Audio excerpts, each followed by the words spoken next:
Hello there, and welcome to the Stay Off My Lawn podcast, where we'll have a little fun, lots of laughs, and discussions on the common sense that needs to be applied to a lot of today's world news issues. And now, the disclaimer. Stay Off My Lawn is not intended as legal, medical, or financial advice. Void where prohibited. No purchase necessary to win. Open to legal U.S. residents 18 or older in the contiguous 48 states. Any resemblance to anyone living or deceased is purely coincidental. Actual price may vary. Only use as directed. Not a member of FDIC. And now, here are your hosts, Mike and Richard. You know, we ought to tag on some side effects, maybe. You know, it's like, you know, These kind of side effects. No, I mean, you know, we were watching TV last night, and it was like one commercial. I don't even know what it was for, but it's like these drug commercials. They have all these lists of side effects, and one of them we keep seeing the same over and over. Like I said, I still don't know what it's for, but it's like one of the side effects is acne and swelling and pain and itching between the anus and genitals. I'm like going, I wouldn't hate to be the voiceover guy. And even Barbara she goes, could you get through that? It's like, I don't know, maybe. I don't know. But it's like, it was hard getting through that one when I did it. Yeah. But we ought to add some side effects. May cause thinking for yourself and something. So all that to say is welcome to this week's edition of Stay Off My Lawn. It's May 5th, Cinco de Mayo. Yipa, andale. Yesterday was May the 4th be with you. This is 2026. It's still, I believe. And is that May the 4th, or is that a different? Is that the wrong thing? Phasers set to stun. Is that not May the 4th be with you? That's Star Trek, not Star Wars. I used to do that with my classes. No, that's not it used to just crack me up because I'd be so serious. Oh yeah, May the 4th. Yeah, that's it. I would have said it's that Spaceballs movie. I've seen that. But they're going to have Spaceballs 2's coming out. I can't believe that he's almost 100 years old and still making movies. He's still alive, and he's still funny. I mean, he's 99 and sharp as a tack. Yeah, it's incredible. I don't know. Mel Brooks, in case you didn't know who we're talking about. Yeah, Mel Brooks. Yeah. But yeah, you go back in some of those movies like Spaceballs.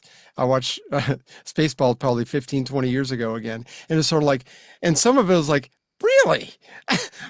It's like Blazing Saddles. Any of his old movies, it's sort of like, wow. One of my favorites, Blazing Saddles. He rides. That's what the wife has on her phone when I call her.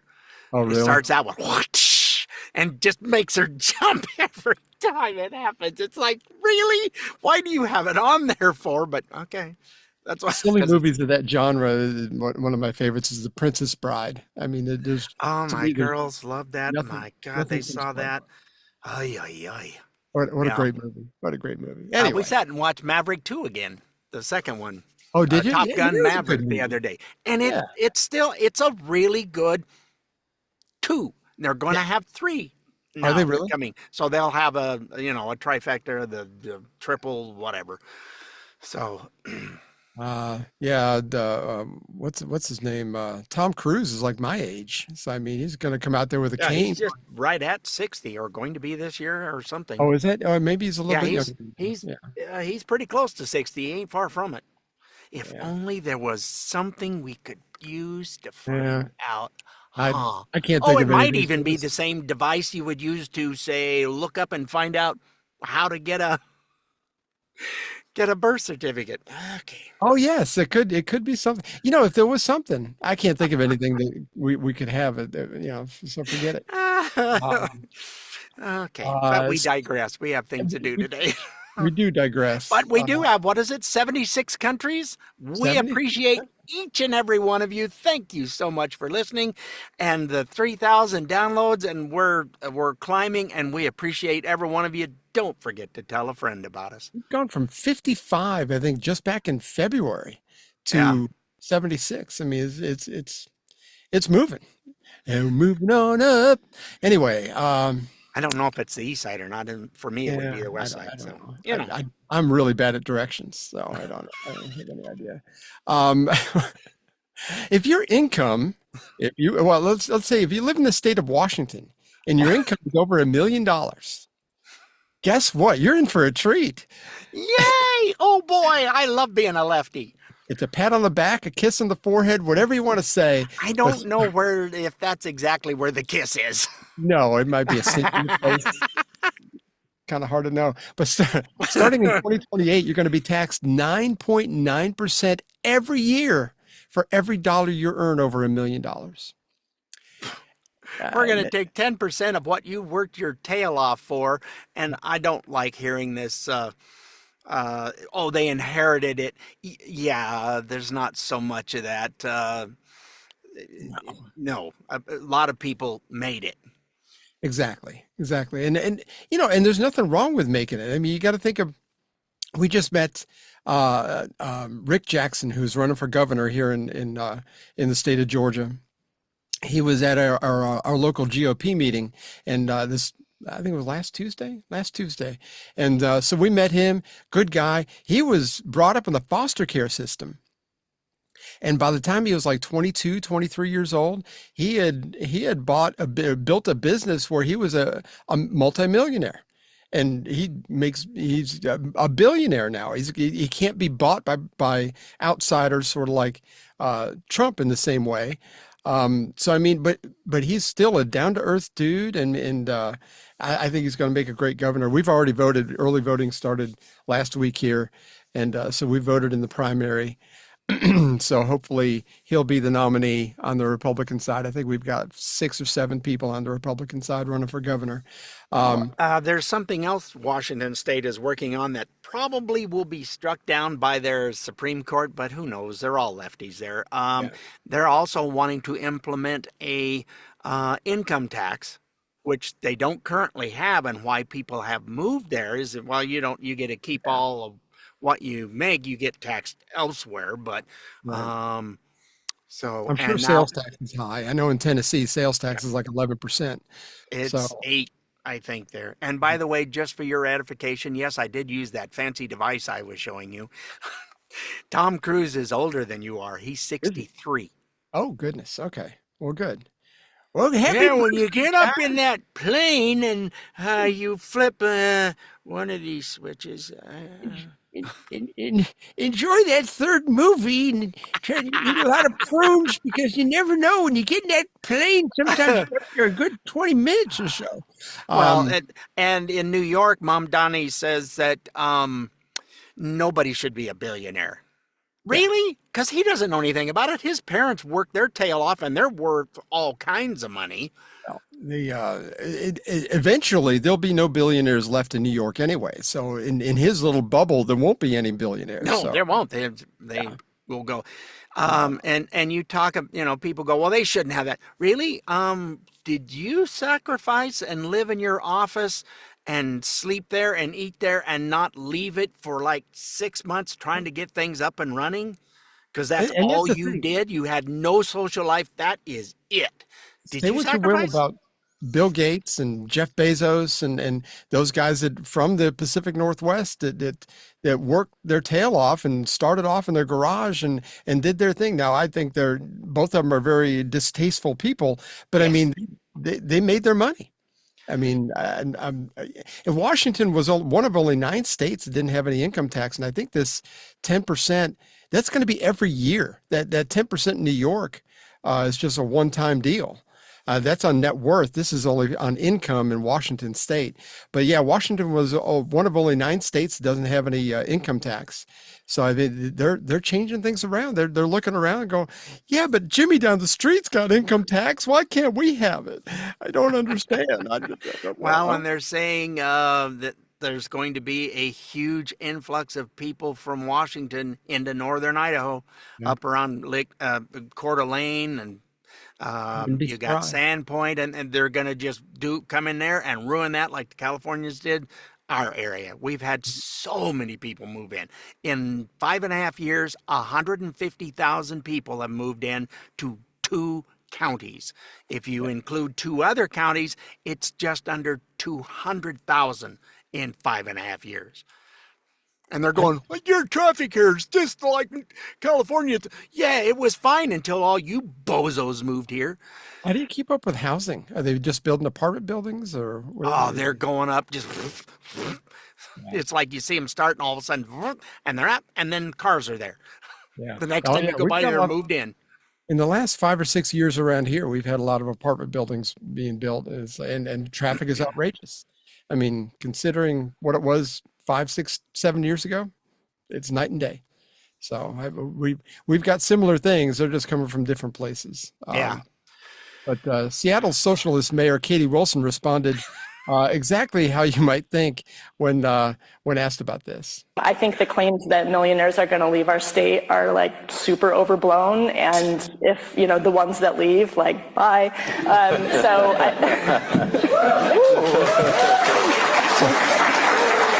So she doesn't care. She doesn't care. No. I love all the clapping seals out in the audience. That's wonderful. Oh my gosh! Well, because of this, there's a lot of seals up there too. What? There is. That's true. Yes. It's near the water, I think.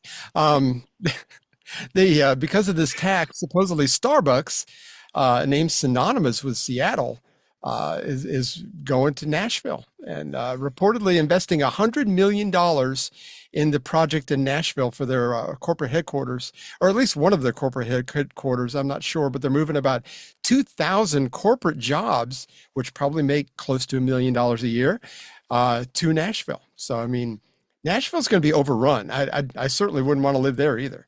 No, just because Tennessee's just getting inundated as well.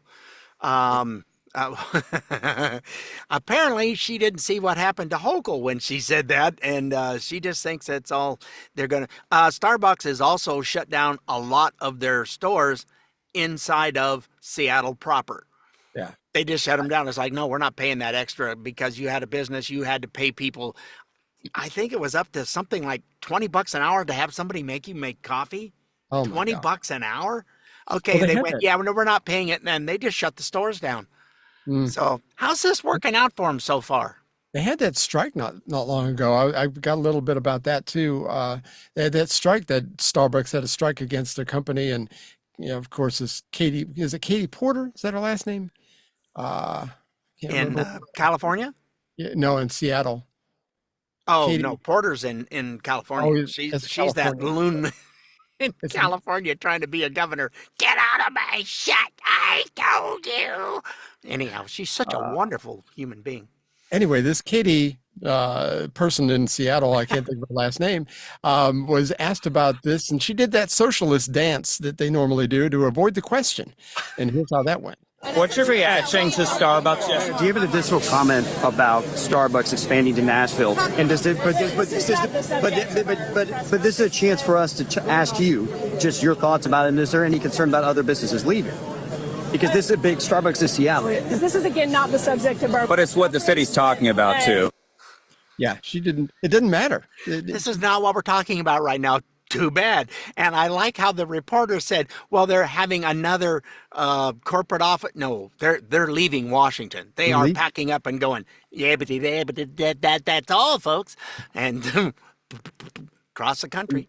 I think it was according to Forbes or Kiplinger, I can't remember where I read this, but Washington State is looking to lose $750 million in revenue from them packing up shop and moving. So, I mean, that's statewide. So Seattle, if they have their own city tax, which I believe they do, it's going to be even worse than that. But yeah, when she was first elected, this Katie woman, she called for a boycott of Starbucks because of that whole strike. That they didn't want to wear a different colored vest. That was part of it. I'm like, it was something really petty. Anyway, it was like the mean girls were going, but this doesn't match the rest of our outfit. I know. It sounds like the Pacific Northwest to me. But for us Southerners, I'm thinking, yeah, well, that's how those people are. Anyway, but someone recently took a shot near an event where she was speaking at, and when she was asked about more surveillance cameras in the area to kind of help combat crime, that the local people want this. This is how they avoided the answer here too. I talked to people in that neighborhood who said that. Hold on, it's just one last question. people in that community who are concerned that there's been rising gun violence and that there should be more surveillance cameras and that kind of thing. That's obviously been an issue that you weighed in on. Does that change it? Does that change your perspective at all? Let's keep it on. Yeah, let's keep it on the topic of this event. But does that change your perspective at all? Yeah. Appreciate it, but let's keep it on topic. Okay. She's about to answer the question now. Let's keep it on topic. Shuffled her away. It was that was KOMO out of Seattle, which I got to give them credit for actually pressing on her. But they shuffled her away. It's like, no, she's not answering that question. She's too stupid to answer it. She can't. But we're not just going to say this is not on topic. What do you mean not on topic? I'm sorry, you're the mayor of this city, and what you're doing, we want to know why and what the heck's going to happen. Exactly. How do you get elected to office and not be able to pivot when somebody asks you a question? I mean, you and I are not professional. I mean, I've been in broadcasting before, but we're not professional. If somebody asked us a question about our beliefs or our stances on things, I could easily answer the question. It might not be to their liking, but I can answer it. I know you could too. Well, if you listen to our intro, it's right in the beginning, and we're still doing what we did 161 episodes ago. This is what we do. That's kind of our doctrine, if you will. We know this is it. We're conservative and we have fun with it, and we're gonna laugh at some of the stuff that hasn't got the common sense God gave a rock. But I think that's the difference, though, with us. It's like, yes, we do have fun with this, absolutely. But it's like when you truly believe what you say and you're not being propped up by somebody else, you don't have to stop and think, what am I supposed to say here? No, it's easy. It's all about common sense. Again, if it doesn't look, I break with the Republicans, and I know you do too, on a lot of things, because to me, it doesn't make any common sense. Yep. So we don't have a problem if something's not right. We'll tell you, no, absolutely. that's So but anyway, Katie is supposedly adamantly against those surveillance cameras, specifically because ICE agents may be able to use them to do their job. I'm waiting for them to make a law that ICE is not allowed to. Go ahead, make whatever you want. It's secession clause is you're gonna lose because you don't have no jurisdiction over that. Yeah, that's the thing. But that's what Democrats do. They say whatever they think that people want to hear. Whether they can follow through or not is irrelevant. Well, I did my best. Like you said, the supremacy clause, you can't get past that. That's just the way it works. Secession tonight. Supremacy. There is a difference. I know what you meant. Yeah. So anyway, that's if you live in Washington, I feel bad, man, but move to Idaho. I heard it's nice there. Shh, no more of it. Damn it. He's had enough. He's had enough of you people. Go back home. Go to Oregon. Do something else. Yeah, it's not any better there either. After being in business for 34 years, Spirit Airlines, the discount airline that my wife has actually flown on this airline some years ago. She flew to Clearwater, Florida, to visit a friend down there, and so anyway, it's out of business. They tried to merge with JetBlue. Was it 2 years ago? About 2 years ago? 3 years ago? Somewhere in through there, 2.5, something like that. I don't think it was 3, but it's somewhere in that range. Yeah. It was before Trump came in, so the last year of Biden, I think. Yeah, they were denied under President Otto Penn and his cronies. Most notably, Elizabeth Warren was really kind of a big proponent not to have that happen. There are friends over at Chicks on the Right kind of put it together more succinctly than we could. So I actually recorded some of their podcast. Here we go. Elizabeth Warren said, I have warned for months that a JetBlue Spirit Airlines merger would have led to fewer flights and higher fares. The Justice Department and the US DOT were right to stand up for consumers and fight against runaway airline consolidation. This is a Biden win for flyers. This is, of course, after the Biden administration blocked that merger. Right. And Spirit, they've already, filed for bankruptcy once. They were really, really hoping for this merger to take place so that they could survive. And now we've seen what happens. And so this was super odd too, that on April 30th, just a couple of days before Spirit made the announcement, Elizabeth Warren again was tweeting about this, saying the big four airlines, American, Delta, Southwest, and United, control 75% of the US market. Fewer choices equals higher prices for you. After the announcement, she said spiking fuel prices from Trump's war was the nail in the coffin for twice bankrupted Spirit Airlines. For what it's worth, JetBlue merger failed because a judge appointed by Ronald Reagan said the deal was illegal. Republicans are desperate to shift blame from higher costs hitting families, which is utter nonsense. Before she was like, this is Biden's win for flyers. And now she's like, this was Reagan's fault. It's basically Trump and Reagan's fault. So, I mean, it doesn't end. They just... It's got to be a conservative's fault. It's just all they know how to do is this and point. It's you. It's not me. Look for a mirror and go, hey, I found the person who's in charge.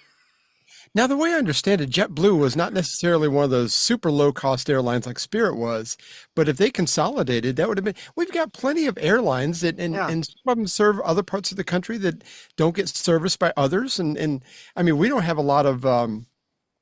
American Airlines flights in here. We have a lot of Delta and Southwest. It's kind of the big ones here in Atlanta. But, you know, we have a bunch of different airlines that come through here. You know, I mean, airlines come and go. Think about Eastern and Frontier and Continental. I mean, they've all either been absorbed by others. Frontier's come and gone like twice. I know. They existed, they went, and then they came back again, and I'm not sure where they're at the moment. Nobody seemed to complain when Hawaiian Airlines was bought up and merged into Alaska Airlines. Alaska Airlines, yeah. So that was recently too, right? Yeah, that's not been that long ago. They still have Hawaiian Airline planes because it cost $300,000 to repaint the plane. That's incredible. Well, you got to put the stickers on there, and you got to really work the bubbles out of them. It's a pain in the butt.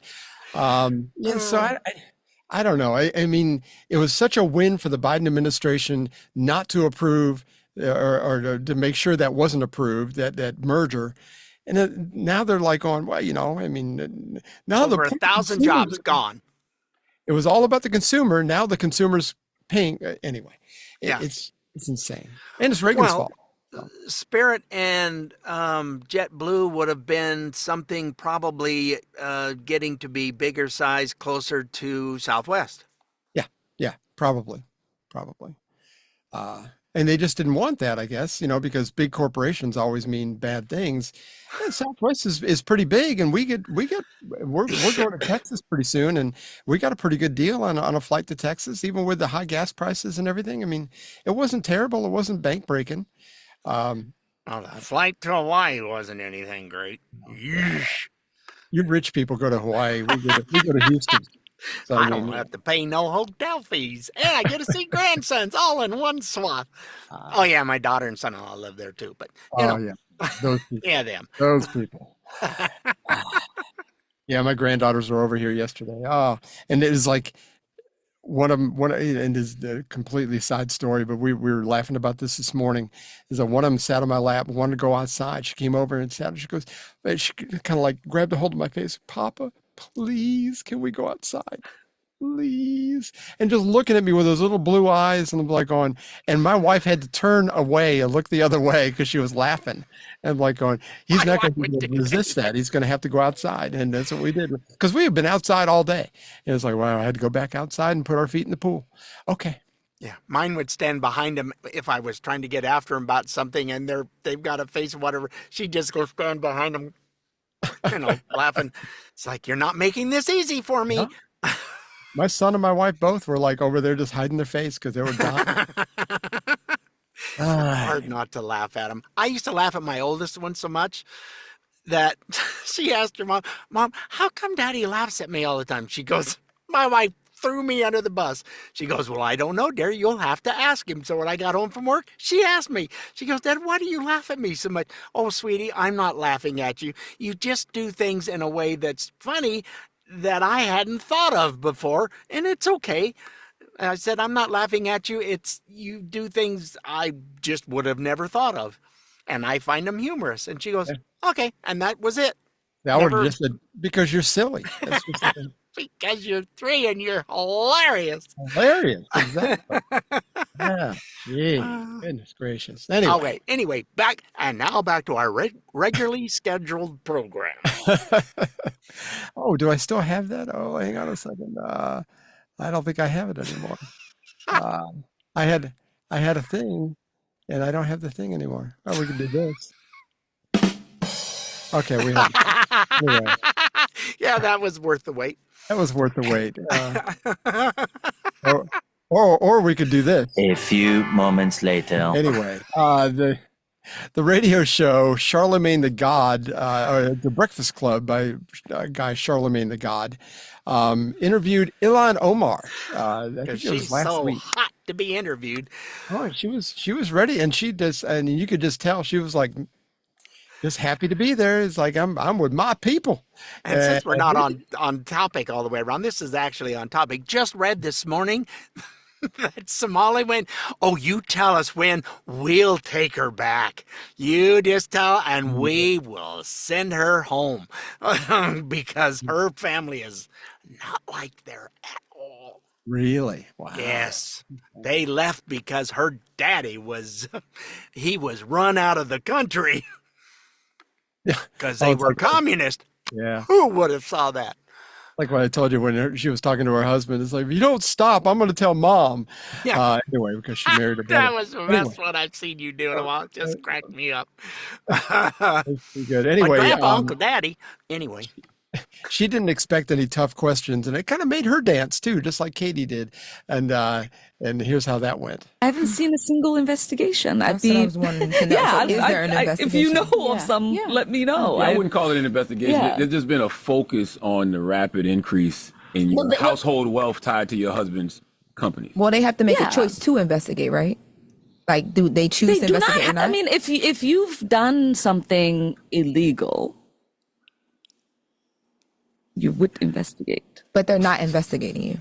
I have not been made aware of an investigation into me or my family. But when you look at the increase in your household wealth tied to your husband's companies, you understand why that raises questions for people watching from that. Outside. Yeah, but that's again one of the it's their saying, right? Like there is no wealth increase. If you look at my husband's income, it's almost non-existent. He's helped make sure our children are, going to college, and our young one is taken care of.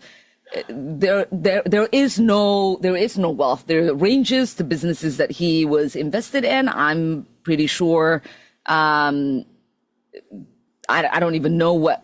Well, they say. Well, correct me if I'm wrong. Because they said you reported a net worth between $6 million and $30 million, and they said your 2023 disclosure was roughly $40,000. Between $40,000 and $250,000. Yeah, but they're not net worths. They're like the asset things for the companies, and so I don't know what percentage of it my husband actually has investment in. Like that's not, you know what I mean? It's not a full picture of the numbers in the way that it is presented in the document, because in the documents we have to do ranges and we have to report in a way that is not detailed. It's not like your tax return that you're submitting for the public record to see. But that is a big increase, though. So you could understand why people would ask questions. Yeah. But I'm pretty sure it'll get adjusted at some level when those ranges are looked at. And I think I saw that your husband was asked to turn over some documents but didn't comply.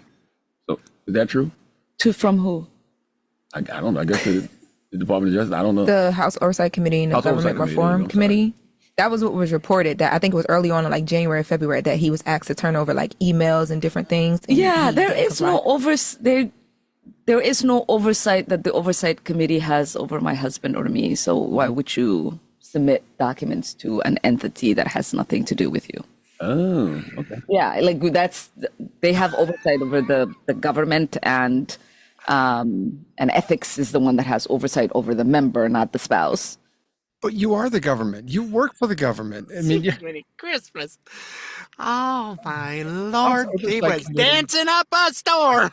if it wasn't for the hijab, you'd be able to see all the sweat pooling up on her forehead. I mean, it was like, okay, she's she was dancing. I don't think she expected that question. So Never answered, and there was like, so I haven't heard of anyone. Like there should be, but they haven't. I don't think she understands how investigations work. I think she still have this Somali background, is sort of like, well, I'm in the government. Nobody's going to ask me anything, because, it's one of those. Well, and that was the other problem with her dad when he was the premier king, whatever the heck they were over in Somalia, was corrupt as all get out. Who would have ever thought that? Who would have ever thunk it? Exactly. Yeah. But recently she did revise, and it was it was her accountant's error. She took her accountant and threw her under all the rear tires of the bus. It was like, are you serious? It went from 30 million. Oh, did we put down too much? Oh, well, here, let's fix that. I think they went back down to something like 80,000. Like 95,000. Yeah. Yeah, it went way down. I mean, an accounting error does not normally include that many zeros. But I mean, oops, okay. Did I hold my finger on that zero button? Oh, look at what it did. That's what it was. It was just somebody fat fingered the zero, and it was. Oh my Lord!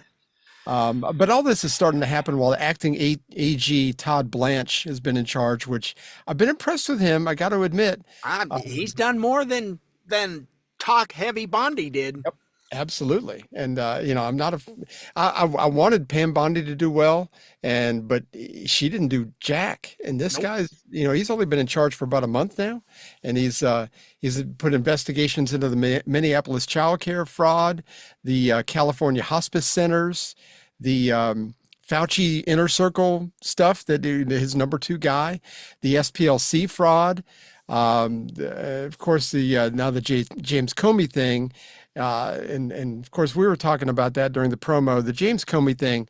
Let's hit that real quick before we go to break. But I don't think that's going to go anywhere. What's your take on that? That whole 86-47. Yeah, the thing they're going after him about is it's on thin ice. Yeah, it's one of those deals where, okay, that's what you're going to get him for, when he did so many other way more nefarious acts. So yeah, and this seems so easily to be able to put in the category of reasonable doubt. Did he know what 86-47? Yeah, probably. I would bet. Did he put the shells in that order? Yes, he probably did. He probably did set it up like that. Oh, but look what I found. Oh, reasonable doubt. I mean, even though I know he's guilty, I can look at that and go, yeah, I mean, there's no hard evidence that he did anything. I mean, do you know where the 86 came from? From what I read, there's a various amounts of stories. I always heard it was Delmonico Steakhouse in New York City, but that was the Delmonico Steak was number 86 on the list, and they always ran out. So when the 86th, it was when they were out of stuff. Yes, it's in the restaurant business. That's always been 86. That where you have no I more fish. That when I worked in restaurants. Yeah. The fish it's 86. Okay, got it. Everything that I keep going back to was when they started Las Vegas. When they were starting all the casinos there, when they took a little podunk dirt town and built it up. Why they chose there, I don't know. The laws were better, I guess. I don't know. Anyhow, what it was take somebody out 8 miles and put them 6 feet down. Oh, really? I've not heard that. That's 86ing. So I mean, but if you Google it, there's a lot of different explanations, but obviously that's one. But yes, I mean, I only knew it in the restaurant context because I worked at restaurants. Same here. So I mean, but still, I mean, they're back in 1965, and a lot of people may not remember. I didn't know this story. I read it just the other day. It's been verified though, but back in 1965, an 18-year-old anti-war protester, Robert Watts, famously threatened LBJ's life by saying that if they ever make me carry a rifle, the first man I want to get in my sights is LBJ. That seems pretty bad. He was actually convicted for making a threat against the president, made it all the way to the Supreme Court. Supreme Court threw it out. And in their words, they said that it was political hyperbole and not really a true threat. So if they threw that out, yeah, that's why an 8647 shell thing is yeah, I don't. I'm going, that's what you're going to bring him up on, and okay, whatever. Yeah. And then you have the judge apologizing to the clown that was armed to the teeth trying to kill all kinds of people in the Washington Correspondents' Dinner. He was apologizing. And boy, Judge Jeannie did not like that at all. Now, does she have any power to get rid of him, or probably I don't not? know, but they're looking at impeaching him. As it should be. I mean, as well as another judge down in Florida, which Florida probably could get rid of him. That reminds me, real quick before break, they were talking about judges. I was listening to Clay Travis, this is a couple of weeks ago, and he made an excellent point, which I wanted to make on the podcast. I'm going to give him total credit for this. But when a judge makes a decision to take somebody who's been convicted or been arrested 47 times or whatever, they're here illegally, the whole thing, and they turn around and put them right back out on the street, and they commit a murder or they commit some kind of crime where somebody dies, they're driving drunk, something. Why are those judges not held accountable for that? And the correlation he gave, I thought was brilliant, because if you're in a bar and the bartender keeps serving you drinks, even though you're already totally inebriated, and you go out and drive and kill somebody, they can be civilly, at least, held liable for the overserved. Yeah, they put that in recently. So why does that not happen to a judge? I'm with you. I think that's totally reasonable. I think it and is. Not just the judge going, "Oh, my bad, oopsie, well." It's like judges are untouchable, and I think that needs to change. Yep. Judges, they stand on their politics too much, and it's like, I understand that the Supreme Court, there's political sides and everything, but really when it comes down to it, does the Constitution say this or does it not? And even in the lower courts, is it just or is it not? I mean, there shouldn't be that much gray area. I don't know. They get too much leeway. So, speaking of violence, when we come back, we're gonna talk about political. When we come back, wait a minute. We're going to talk about some violence. It's a lot of fun talking about violence. But we're Katie Pavlich from News Nation was talking about the violence between the conservatives and the liberals. And is it really are they really equal? Are they the same? Do we have the same amount of violence from both of them? I don't think so. Yeah, the scales on the Lady of Justice kind of do this. Yeah, it's really not. And we have the receipts. Somebody has the receipts, and we'll give that to you when we come back. So hang in there. It's all about common sense and fun. We'll be right back. Bud Light presents Real Men of Genius. Real Men of Genius. Today we salute you, Mr. Fake Tattoo Inventor. Mr. Fake Tattoo Inventor. Through the miracle of hypoallergenic adhesives, you transform us from mild-mannered accountant into roadhouse biker hooligan. Be it screaming skull or thrashing tiger, you've got a temporary alter ego for any occasion. Flaming dragons. What else says, I love you, Mom, like a heart with a sword through it? You know I love you, Mama. So crack open an ice-cold Bud Light, Mr. Fake Tattoo Inventor guy. We may not have been born to ride, but thanks to you, we can feel like it. Thank you, Mr. Fake Tattoo Inventor. Bud Light Beer, Anheuser-Busch, St. Louis, Missouri.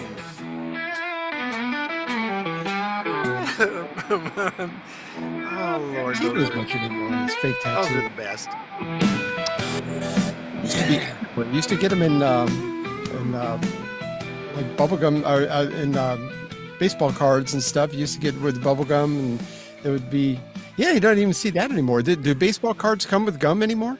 Used to be that real hard piece of. Oh, it was the worst gum forever. You'd go to, and you'd almost chip a tooth to break a piece off of it. It was like it was made in the 50s or something. It was terrible.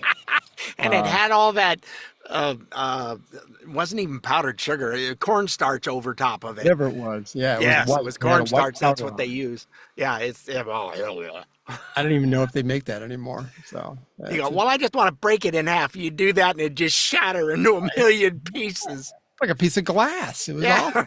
It's terrible. You drop it on a tile floor, it just goes. But the fake tattoos, I mean, they used to be everywhere. I mean, well, they talk about it on one of the latest Geico commercials.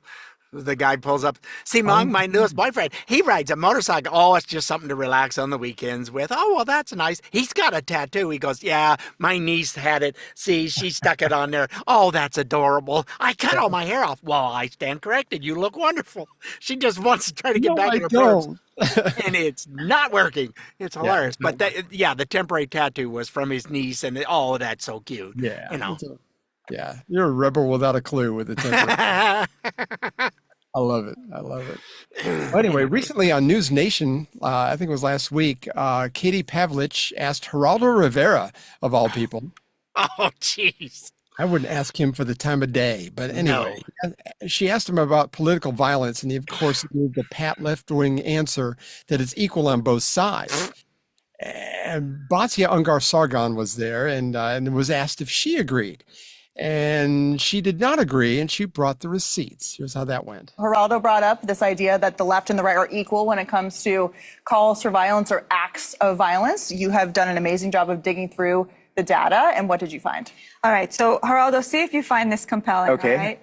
So it seems to me that there are three main sources that you hear a lot from the mainstream media that allegedly prove that the problem we have right now of political violence is a both sides problem. There's the Cato Institute, there's the Prosecution Project out of the University of Cincinnati, and then there's the Center for Strategic and International Studies. And these are all always shared by the likes of The Economist, the Wall Street Journal today shared Center for Strategic and International Studies. The problem is when you dig down into that data, it is so deeply flawed. Let me just give you a few examples, okay? The Prosecution Project, supposed to list all of the acts of political violence in America, does not list Charlie Kirk's assassination, does not list Trump's assassination attempts, does not list any George Floyd violence.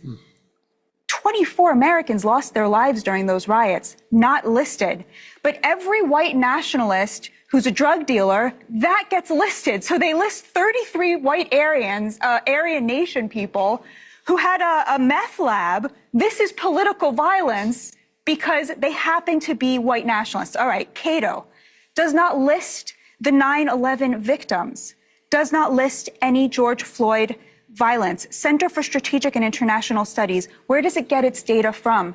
The ADL, highly partisan, and the Southern, which just was revealed to have allegedly been funding the very racists that they were supposed to be fighting. And finally, did you hear that? They clipped that out, the Southern Poverty Law Center. Yeah, she didn't get to say it all. They clipped cut that. It's like, no, we're not going to talk about them. That's going to be swept under the rug as fast as you can get a broom out and a dustpan.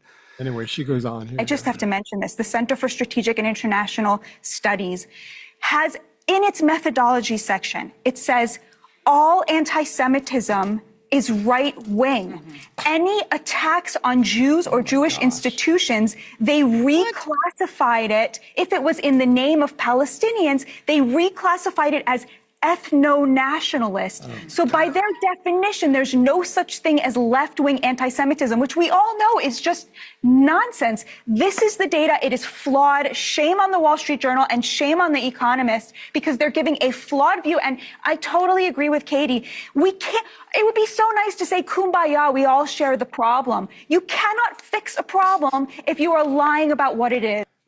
Yep, you can't fix it unless even news they edited out the Southern Poverty Law Center. Why, I don't understand why we was even mentioned in that article. Give me a break. Can't believe they did that, but I mean, okay, and maybe that was Instagram where we got that clip. I don't know, but whatever. But it's certainly not right. the social media companies starting to do a whole lot of snipping and cutting, and nope, you can't say those things, naughty, naughty. And I thought that was all gone. I thought that yeah, stopped. no, they're still doing it. And I'm starting to hear more of it because the closer you get to the elections, the more of it happens. Why is that? Yeah, midterm itis. Yeah. Yeah, it's a disease with social media. It really is. I mean, these people are insane. Anyway, I saw that May 1st was Friday, right? Is that Friday? Yes, hooray, hooray, the 1st of May, outdoor love making starts today. But that was a few days ago. We had good weather. It worked out nicely, but, you know. Yeah, bring your barf bag if you're going to walk around on May 1st, because you just don't know. There were 3,000 MayDay protests all over the country. Now, MayDay, from what we remember as kids, you know, it was like some kind of mid-spring celebration. Woohoo, it's getting warmer and... It was the maypole was a thing that you had colored things that went around the maypole, and it was spring and pastel colors. And I remember being in elementary school, which I remember very little of because I haven't got a brain to store all that. But I remember 5 minutes ago. So we used to make construction paper baskets, and then you would go out in a field that had a bunch of flowers and stuff, and you put flowers in it, and then you would either take it home to your mom, or you could, if you made extras, and some did, and you would leave them for your neighbor. Well, we lived out in the country. My neighbor was grandma and grandpa. So, but you'd leave them on a doorstep, and that was May Day. And then the communists decided we're going to celebrate that. Hello, comrade. It's time for us to be in. No, that's exactly right. Show the world how wonderful. Look at all our tanks that we have. Yep. For the last 125 years, May Day has been appropriated by trade union and socialist movements as a day commemorating accomplishments of workers, which doesn't sound too bad on the surface. But anyway, it was adopted at the first Congress of the Second International, which was a coalition of international socialist workers all over the country and all over the world, really, because they did start in the Soviet Union. But in 1889, they marked Chicago's Haymarket protests in 1886. So the celebration started in 89, but 3 years earlier there was a Haymarket protest in Chicago. During those protests, workers successfully demonstrated in favor of an 8-hour workday, as opposed to, we had read earlier, 20-hour workdays. Some people were getting. But of course, as left-wing protests go, the skirmishes that broke out between police and protesters, 11 people were killed. This is back in 1886. So anyway, that's kind of the whole thing. It was with May Day. That's why there were protests all over we didn't have anything like that here. I didn't see anything. So we had nothing. And Idaho is a right-to-work state. No, there wasn't anything that happened here either. Yeah, we're a right-to-work state too, but there's still a lot of unions here that, and the way it worked where I worked was that, you're free not to join the union, but really your union benefits, if you ever got in trouble or if the management ever got upset with you or wanted to get rid of you somehow, you wouldn't get the same kind of representation. It's just the way it works. You're not going to get the free representation. And that's just kind of, it depends on who you're working for. For the most part, being a right to work state doesn't change anything. So mostly. So anyway, May Day has become a worldwide celebration of the international labor movement and was celebrated by as much by workers marching in the colors of their trade unions as it was by the neo-pagan rituals from the whole spring thing, and that's how that worked. So anyway, that's why people are upset about May Day, because it wasn't because people got killed, it's because people wanted 8-hour work days. And everybody wants to latch onto things just to be mad at people who make more money or whatever. That's why I don't understand being how is it that you're miserable all the time complaining about everything? You have no policies to say we're going to do that, with the exception of packing the court and a couple other things. Those are not policies to live by. That's why they don't talk about it much. But it's all like, about why hating do you Trump. want to go through life being that absolutely miserable for? It's all about being angry. You're right. Yeah, just constantly angry over nothing. The left people I know now, there's only a handful of people I know that are left, and there's one of them that's been, he's a pretty decent guy. He doesn't really bring up politics, and he's a pretty happy-go-lucky guy. But most everybody is they always have this look on their face. It's like their face would crack if they smiled. They're looking for something to be upset about. Yeah. So anyway, now the fraud in the U.S. keeps getting uncovered. This time in Ohio was the same old bad actors. What? Did they move? Let's figure out who these are. Anyway, Britt Hughes explains all of that. If you pay taxes in this country, you need to listen up, because Luke Rosiak over at the Daily Wire just exposed one of the biggest and most blatant cases of Medicaid fraud I think I've ever seen. Columbus, Ohio, which just happens to house the second highest Somali population in the entire country, spent $1 billion on home health care in 2024 alone. And get this, the state of Ohio is one of several that has granted waivers so people can use Medicaid outside of its original intended purpose, like say checkups for low-income children. Instead, Ohio is actually paying people to go into Medicaid beneficiaries' houses and perform chores and cleaning services like cooking. Oh, and by the way, you don't actually have to be a licensed healthcare worker to do this. Many of the people performing these services are actually relatives of the Medicaid recipient. And because these services are being performed in homes, there's no way to verify whether they're actually doing it or whether someone is just saying that they're doing it. It gets better. Other home health care services covered by Ohio Medicaid include companionship and conversation, meaning that people are literally getting paid by taxpayers to hang out with their own relatives. Rosiak found one building in Columbus, Ohio that housed 94 home health care LLCs and which billed taxpayers a total of $66 million in Medicaid reimbursements in the span of about 3 years. Rosiak started looking up some of the people that ran these companies and found that nearly every single one of them is foreign, including a politician who founded an $11 million home health care company that he ran part-time, who funded his campaign with donations from other home health care workers. Another woman who rebranded her janitorial LLC as a health provider, then billed Medicaid nearly $100,000 in the first month. An accountant who lost his license for stealing public funds, then just opened up a $7 million home health care company using the address of a convicted money launderer's teenage son. And a landlord who bought airplanes after renting space to hundreds of home health care companies, which then billed Medicaid $250 million. Are you getting this? Third world cultures have figured out that they can come here, scam us out of millions of dollars, and get rich. And it's not even that hard. This is happening on our dime, under the nose of our government, likely with their knowledge, and with crickets from the news media whose job is supposed to be digging up this crap. And this right here, this is why hardworking, tax-paying Americans are so freaking fed up. Again, just because it's in Ohio, as Ohio's Medicaid program, they get a lot of funding from the federal dollars. So that's our tax money. It's not just Ohio. That's all of us. When it goes into the pot, it comes from us. And they have figured out, and I still, and I think they've deported him since, was a gentleman, I believe, in Minnesota that said, you go to work. You go to work for me. I don't have to work. You go to work. I need your money. You go to work for me. Meaning he knew what was going on, and they knew where the money was coming. We don't have to work. We're the chosen. You people, now get rid of them all. I don't care. Whatever, that whole community is nothing but a bunch of crooks. Oh, I know. And I didn't know Ohio had the second largest Somalian community in the country. No, I thought it was San Diego, so I was really shocked. I figured it's Michigan because there's a lot of Muslims there. Muslims there, yeah.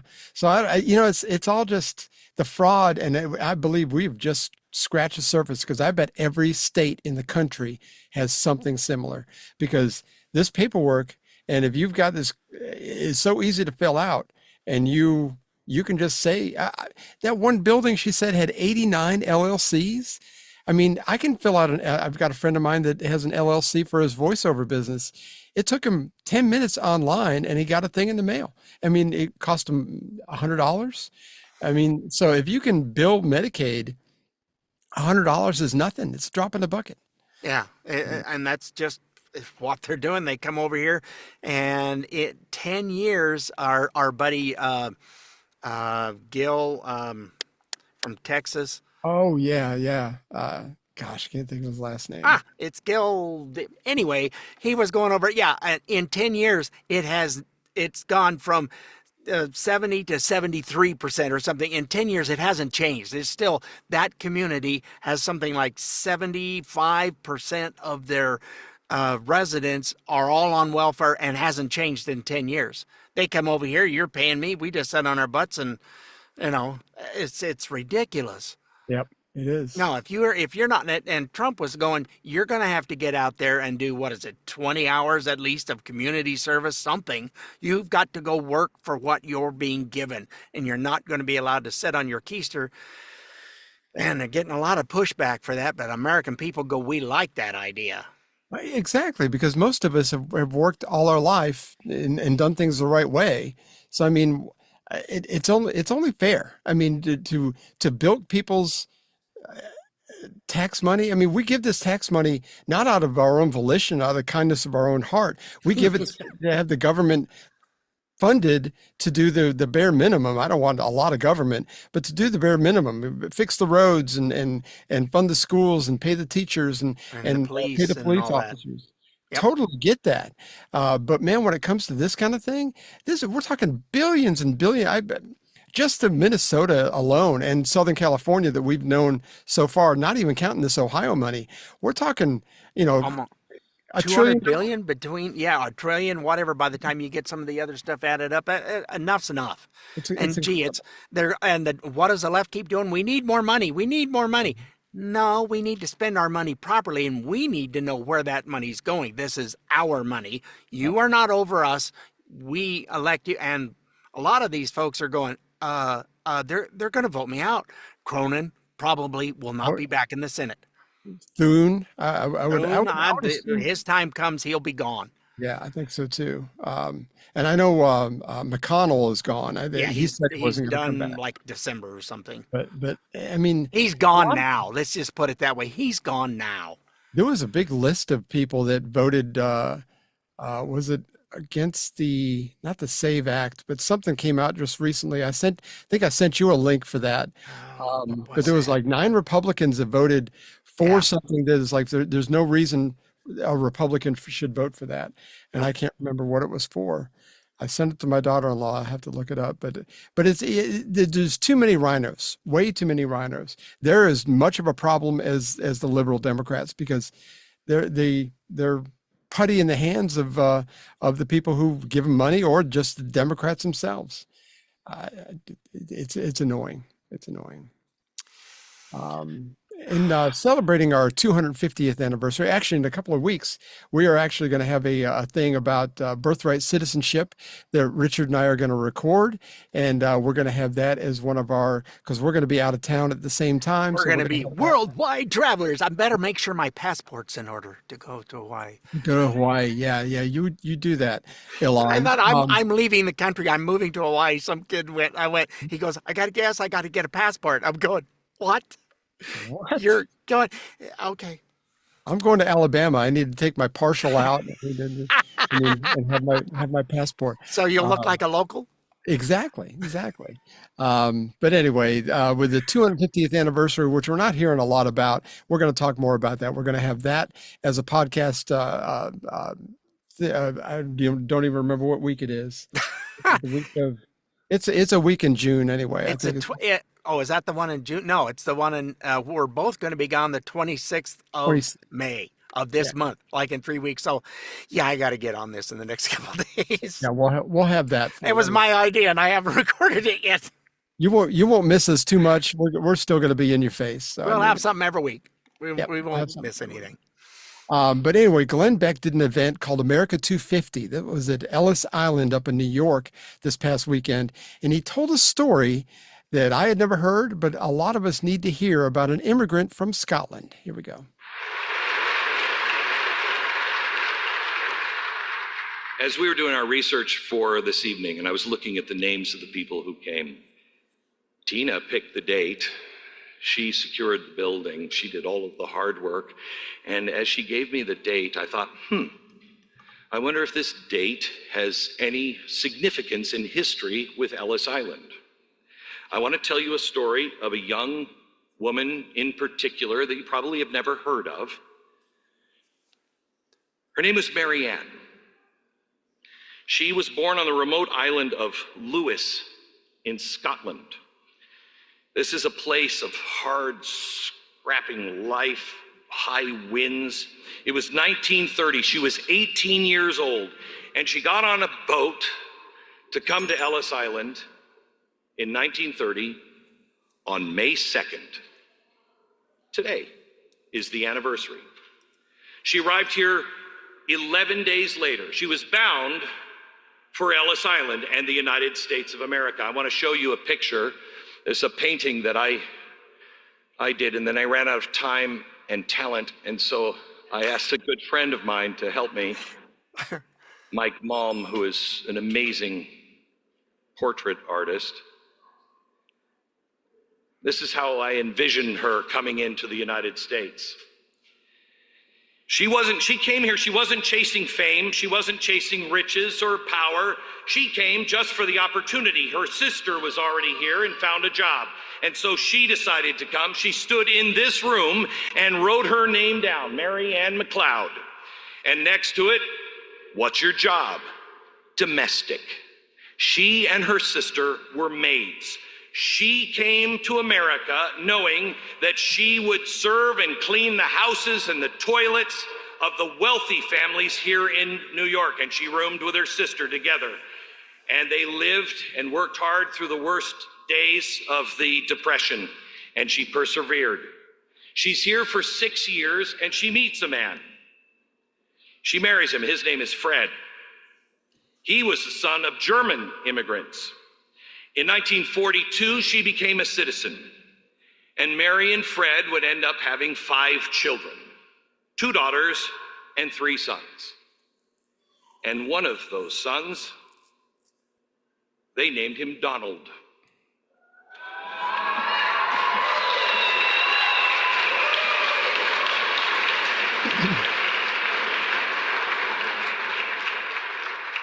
Her son would become a real estate tycoon. Her son would change that skyline. That's the skyline that she saw. Look out that window and look at that skyline. Her son, a woman who came here as a maid, the lowest of jobs, would raise a son who would become a real estate mogul and the 45th and 47th President of the United States of America.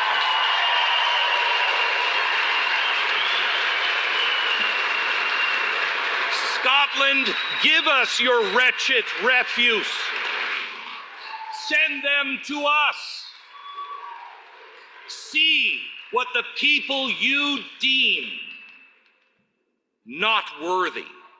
See what happens to them here in America. I am telling you, there is no other country in the world on God's green earth where a woman can come here like that, and in one generation, her son leads the entire world. Where else could that happen?